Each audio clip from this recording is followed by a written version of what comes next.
What is your understanding of climate change and its impact? How do you define it? Climate change is real. We can go as far as chemtrails. We can go as far as why in just this area of Philadelphia in the last 2 years, we only had 1 or 2 days of significant snow, which is a big thing. And nobody seems to be, oh, no snow this year. That's bad. If you look at how the vegetation is changing and getting greener earlier than what it used to be, as a parent, I'm concerned, extremely concerned. I'm an automotive technician. I work on emergency vehicles, ambulances, fire trucks. But my thing with that is, and everybody's pushing to go green, how much fossil fuels does it take to build one EV car or one all-electric car, and the footprint it takes compared to making a combustion car? That's a great argument. I'll rather drive a hybrid car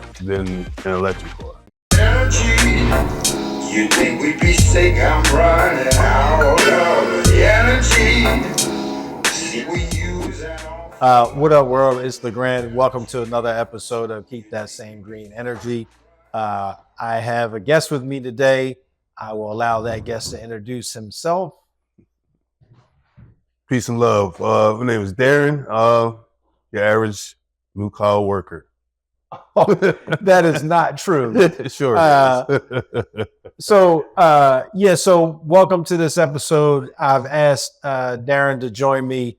The first thing we ask all our guests is to give a little bit of history, how you met Legrand, your first introduction to Legrand. If you want to tell a story or anything like that, or something about climate change or energy that stands out. But obviously, we know each other for a number of years. So, what would you want to share? I would say, I think big thing for me personally compared to other people that I know, the music influence for me on the home level has been tremendously different on a good level, and the standard of music that I'm used to, hence Legrand and others, just on a different level. So Legrand and I met years and years ago. I'm going to say just the 90s, and we'll just keep it there. That's fine.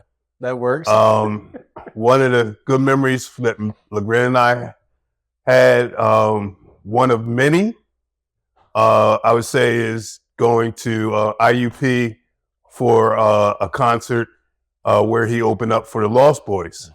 Back then, I was big into photography and cameras and things of that nature before everything was digital.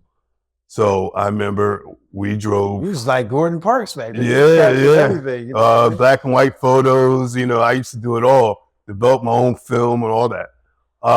That weekend was a huge weekend. It was just a typical hip hop weekend, being that we left Philly probably at like 6 o'clock and drove to IUP. When we got to IUP, maybe 2, 3 in the morning, slept for a couple hours, and then partied and partied and partied. Then the concert came, did the concert. It was just a great weekend. This is one of many. We've been to New York, we've been to California together, we've been to Pittsburgh, and I could go on and on. But just the musical influence that we've experienced together back in the day, and just it's priceless. Yeah, it's interesting when I think about that weekend, the IUP weekend. But yeah, obviously I've known you for a long time, since the formation of Gumbo. So a lot of our listeners, viewers, they don't know. Some of them don't even know about Gumbo. They don't even know about Gifted Universal Music being organized. Whether it was 13 members, 17 members, 5. They don't even know that part, that I was like part of a group before. And we toured and opened up for artists and did all kinds of things. But so that's a whole thing that people just don't even know about me at all. But one of the moments that stand out to me, I don't know if you remember this, but we were on tour and we were driving from LA to Vegas. We were driving from LA to Vegas in the middle of the night, right? So we're on this basically desert roads. In the middle of the night, it looks like UFOs overhead and stuff like that. Area 57 for real. Oh, it's pitch black. We see, and all we see on the horizon is like this little red speck, which was Vegas, but we didn't know. And just like we were freestyling, cracking jokes, and then we started getting shook. We started getting shook because it was really dark, and we was like, "Isn't this where Area 51 is?" But I just remember that night so vividly. Like we were partying, having a good time. We were on tour. We just rock shows in LA, and then we're going to Vegas for 4 or 5 days to do some shows. It was but that night was amazing. But you talked about your role in Gumbo, where you were basically documenting, like you before we even thought about like having a road crew and stuff like that, you were documenting everything that we were doing, making shirts, like just everything we're doing. So again, we ask folks, what is your understanding, your thought of climate change and its impact, or climate action? How do you define it? What's your impression of it? So climate change is real. If you want to go, we can go as far as chemtrails. We can go as far as why in just this area of Philadelphia in the last 2 years, we only had 1 or 2 days of significant snow days, which is a big thing. That's like, and nobody seems to be, oh, no snow this year.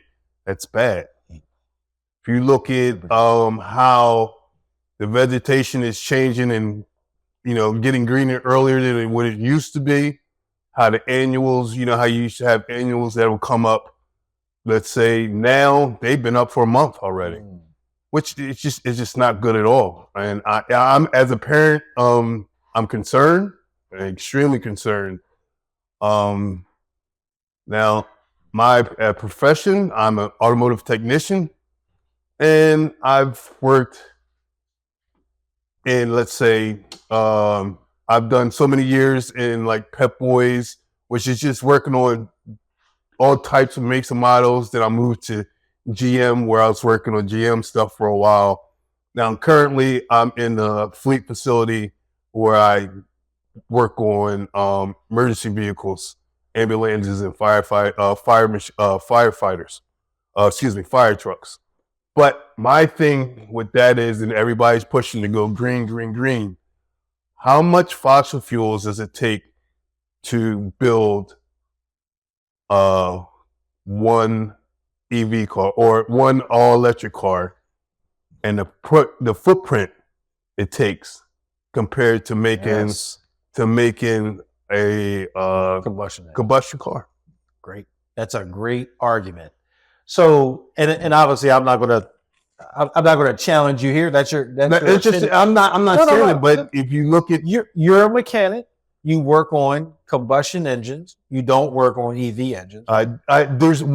There's not much to do, but there's the battery. I was going to say, it's not really an engine, right? So I get it. Like we talk about like this show and trying to mitigate the carbon footprint and not have it. Yes, the carbon footprint generated from creating EVs and EV batteries is definitely significant. It's a great argument.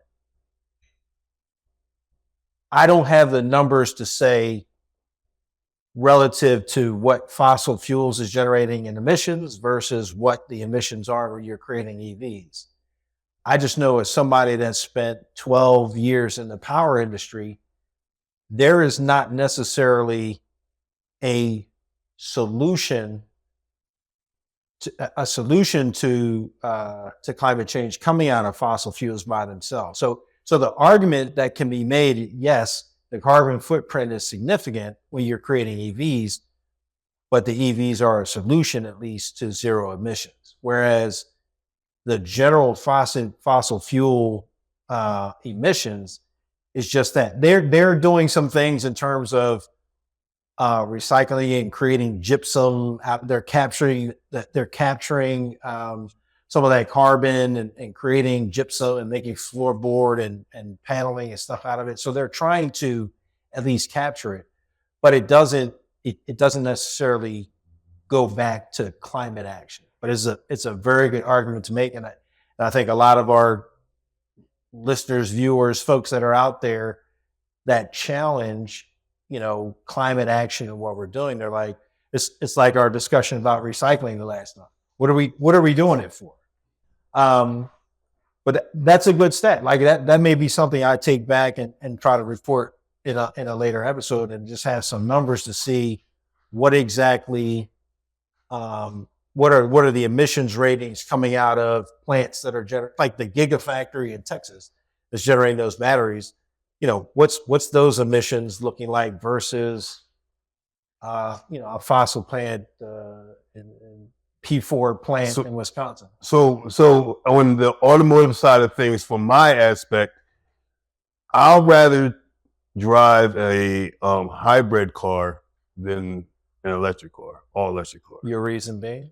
Hybrid car is going to last longer because it's using a little of both. You're going to get better gas mileage. You're going to extremely better gas mileage. The battery tends to last longer. The Prius. If you look at a lot of these Priuses, there's a lot of Priuses that are older. A lot of these Priuses have over 300 or 400K. If you see Wallow has a Prius. What Prius that he has, a friend of mine's put that engine in, then we talking maybe 4 or 5 years ago. Mm-hmm. And he's probably got on that Prius.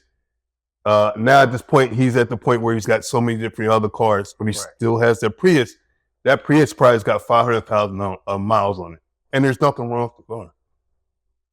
Okay. So it's just So listen, I'm there with you. I would rather folks, decide hybrid versus combustion engine, right? So I was driving a Land Rover, so I was killing it, right? So my penance was I could have taken baby steps and gone hybrid, but I said I'm going all in 100% electric, zero emissions.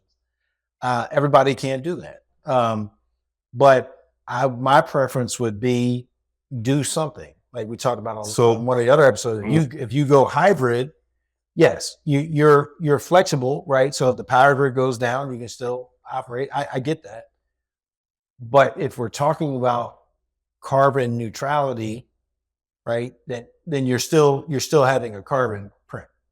Then my question, and this is just a question and just a theory in my head, where is if you drive a Tesla and you're going to recharge that Tesla, where's that energy coming from? How much radiation are you exposing yourself to as you sit there and get a fast charge so you can get from Charlotte back to Atlanta? Now, I don't know. That's a great question. I don't know what the radiation, but to answer your question more directly, it depends on what your source is. Like, I could have a Tesla Powerwall, and that's just giving me the same stored energy that's here. That's direct. I'm not getting any radiation exposure there, right? But your point is valid.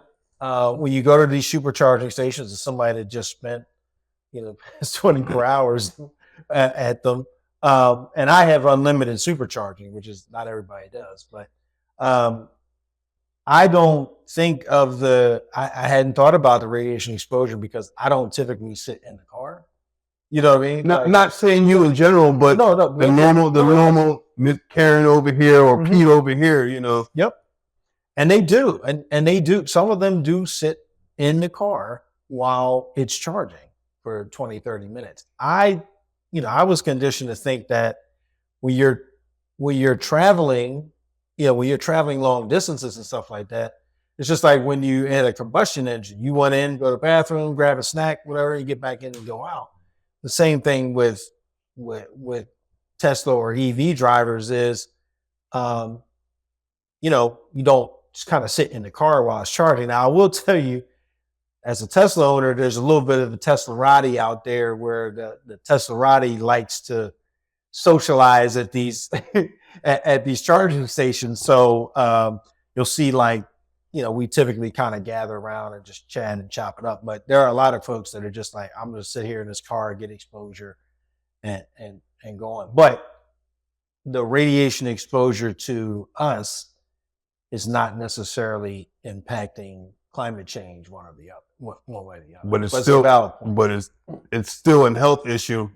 I get, I'm all for it. I am a father of 5 daughters, the oldest being 24 and the youngest being 13. So I'm all for whatever it is to make their lives better. But, they always ask me, Dad, will you ever drive an electric car? No. And it's just my personal opinion. That's just my personal, and I just, that's just me. And we always have these long conversations, and they, I always give my spiel, and then they give their spiel. And then sometimes we meet in the middle and sometimes we don't. So let me ask you this. What would it take to convince you to switch? Like what would you need to hear? I mean, as somebody who works on the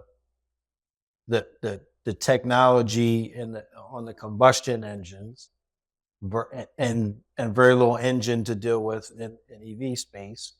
I know I sent you that YouTube thing about when they replaced the batteries. Right. Like so like what would it take for you to say, you know what, I'm gonna jump into the EV world? And I'm not saying EVs are the answer single-handedly. Right. I'm just saying from an emissions output perspective. For emissions output, for me, I don't know. I wish I could tell you, because one of my daughters asked me, well, what would it take you? I don't know. I'd rather get on my bike and ride my pedal bike. Okay. That's just, or walk. But from and those are great. Those are things that we like. Listen, we want to capture that from you right now. Like if that's your commitment to do one thing is to bike and walk as much as possible. Listen, I walk more as an EV person. I ain't got no emissions, and I still do a lot more walking than I would if I had a combustion engine. But if that might be your one thing to commit to doing. But I'm just curious from, as a mechanic that works on those types of engines, what would you recommend? Like what could mechanics, or what could the combustion engine side of the business do to vehicles to just reduce a lot of the emissions? So what they're doing is they're making smaller engines but putting turbos on them, so they're making them faster. So you get a 4-cylinder. They're making a 4-cylinder Silverado with a turbo that quote unquote can beat the 5.3 8-cylinder that I have in my truck. Which what they say and what I've seen is 2 different things. Okay. So it's just what they're trying to do is that's what they're trying to do. So they're trying to make the other one would be like almost maybe like the Acura or the Hondas. They're moving from the 3.6s and going to 4-cylinder dual turbos, and which is giving the same power but less carbon, less emissions. Less emissions. Excuse me. Okay. Yes. So now does that make so that cost goes to the consumer though? Oh yeah. So it makes the cost of the car higher. Yes. And listen, again, I'm for all the solutions that help change. Oh, I am too. Let me sit here. I don't want to sit here like I'm on my, on my mechanic and combustion, this and that. I'm all for whatever's best for the future, for my daughters, for my grandkids, for my grandkids' kids. Right. It's not. I'm bigger than that. I'm looking at the bigger picture, not just So one of the things I mentioned in one of the other episodes is like feeling like our generation didn't do enough, right, for this generation to kind of help out in this scenario. And I'm not trying to change your mind, but if you could go back in time and say, hey, if there were things that I could have done to the combustion engine to mitigate, to bring the emissions down, or would I just choose an EV? Again, I'm thinking about what you said, your five daughters' future, right? Would it be a different decision to say, if I elect to drive an EV right now today, based on what I know today, that is a better trajectory for them than waiting to see if they figure out the current emission situation for combustion engines. And again, I'm not trying to change your mind. I'm just getting you to think about based on what you said. It's a possibility to a certain extent, but since the beginning of combustion engine, the government has always been setting these regulations for emissions regulations for these cars, where it has to be X, Y, and Z, and this and that. That's why if you look at some cars have emissions strictly for California, because the standard emissions in California is much higher than it is across anywhere else. Okay. So some cars are California emissions, or they're just federal emissions. So I mean, it kind of goes hand in hand, not hand to hand, but it all depends on the government and the people and what they want. What they want to. It's a money game, unfortunately. So are you ultimately saying emissions should not be what we're basing the decision on, because different states hold higher levels for emissions than, or you're saying it's essentially a money grab? And I say that because we know, growing up in Philly, like you can pay for an emission sticker. Like you can pay for an emission sticker. As a Pennsylvania certified inspector, no, you would never do that. I would never do that. I completely understand. Is there avenues up north or other places? Right. I can neither confirm or deny. Exactly. And but that being said, I would think that if there was a higher standard across the board, not just in California, so a higher standard that the United States would carry, I think that it would make somewhat of a difference. Because now here's an example. We live in Pennsylvania. Yep. Each car in Pennsylvania is registered in Pennsylvania, has to be inspected every year.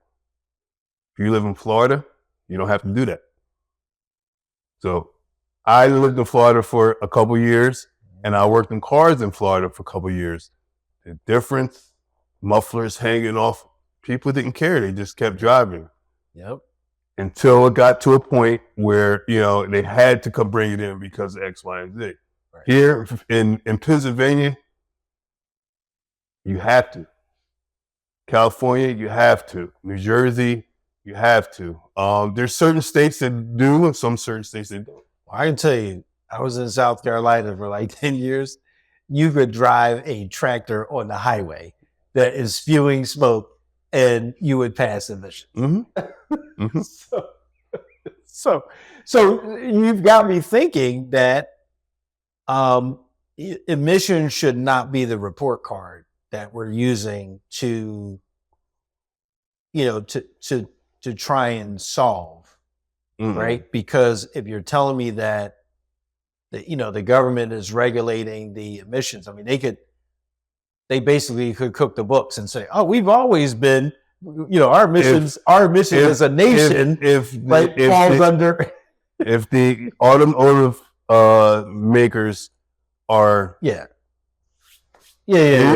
Let's just say lobbyists might be saying, hey, keep raising the emissions. Somebody's going to turn the eye to this. It's just how, unfortunately, All right, this is an easy question.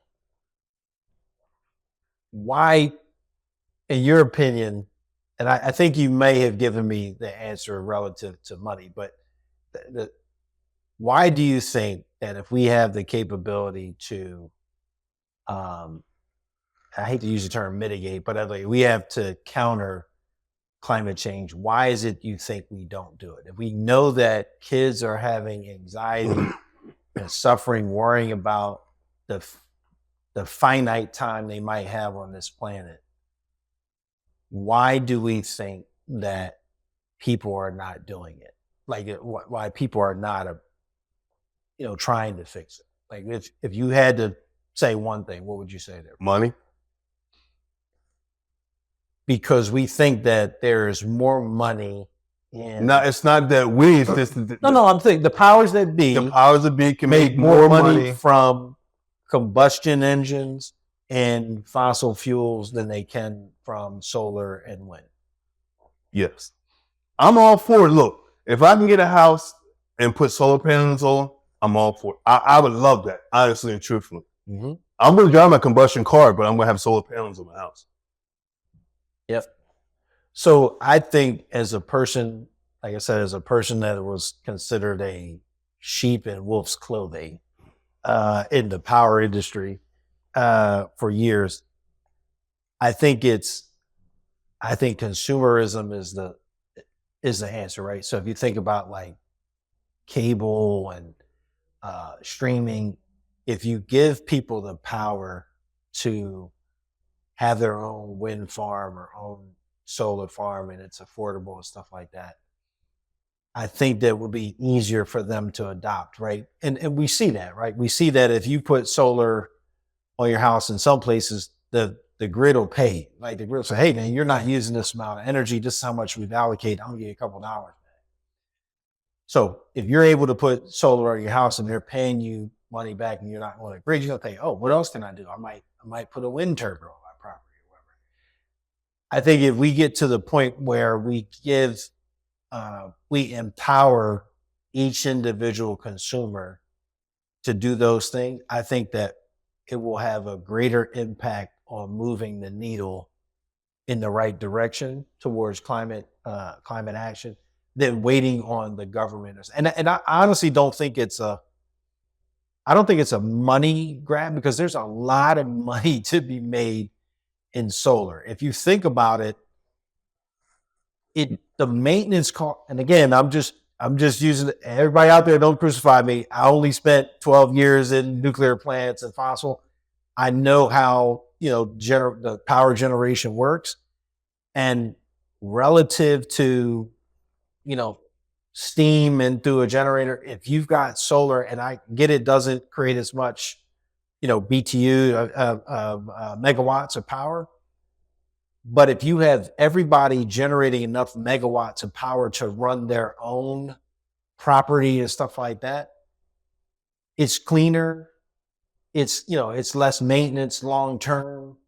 You don't have to use as much water to generate the steam. You don't have to use burine and different chemicals. But on that same aspect, what about the companies? What about the PCOs where you're normally paying them for that electricity? If we're self-sufficient, what happens to them? Well, we know everybody doesn't have.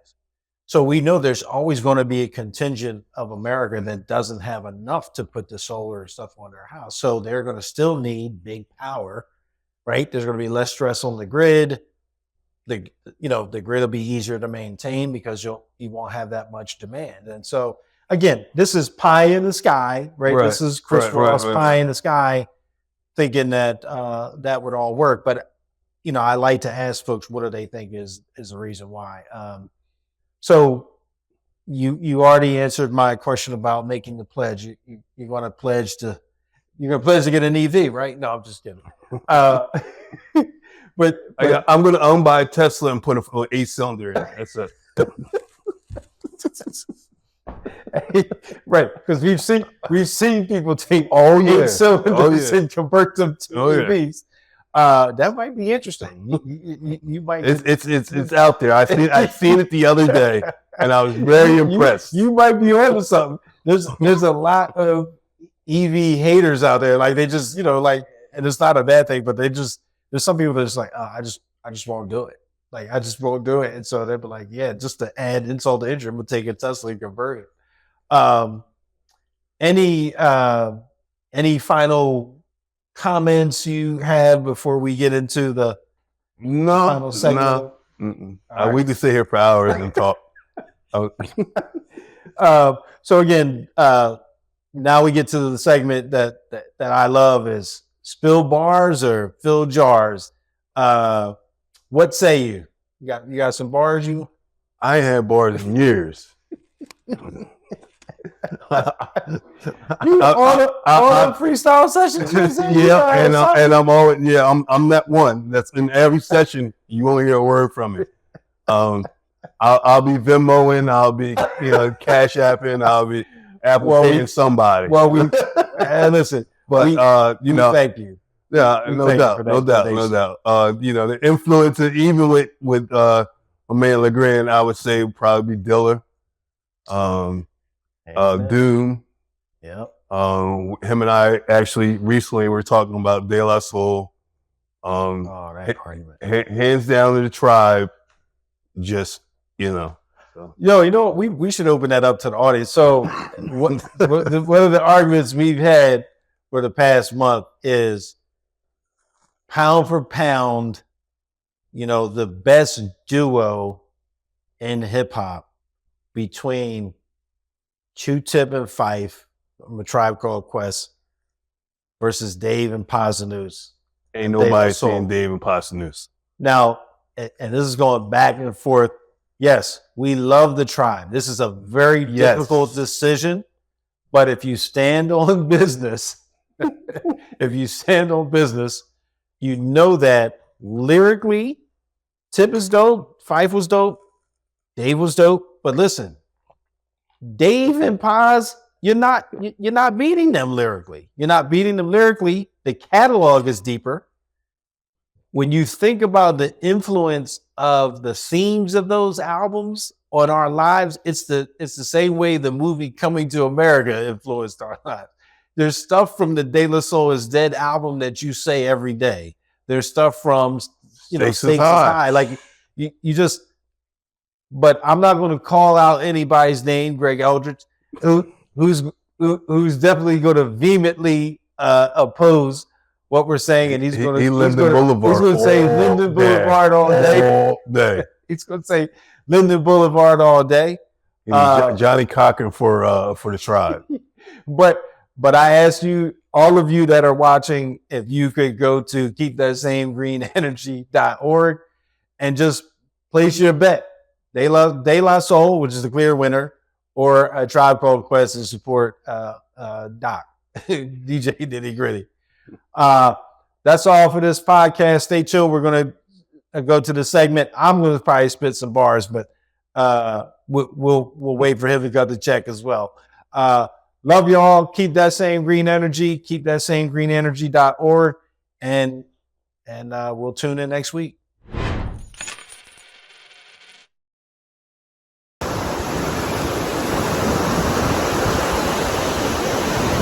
Storm we talking about? Where's the storm at? Let's see how angry she is. Oh, wow. Oh, that's no bueno.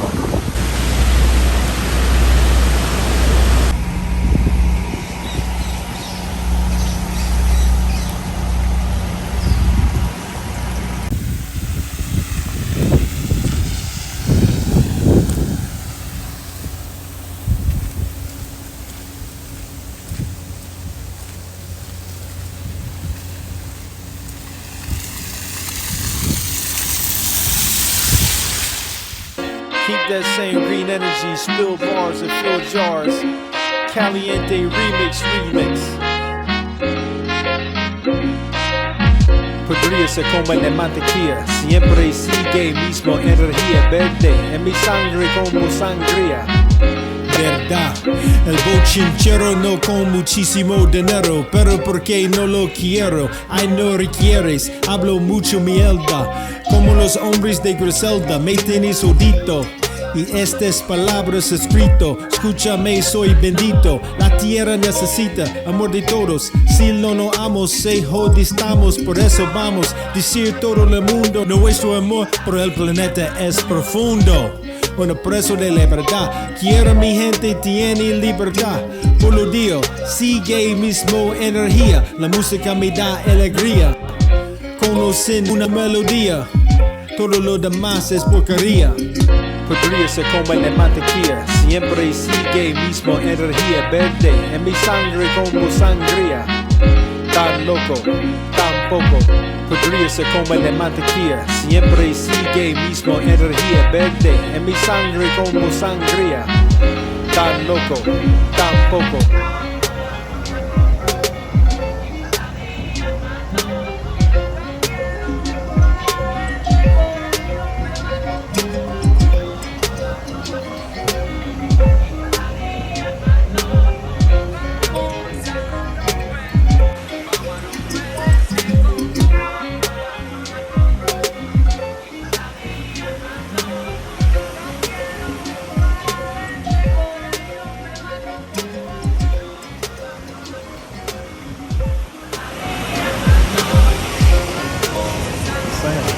The energy, see we use an awful lot. Energy, you think we'd be sick, I'm running.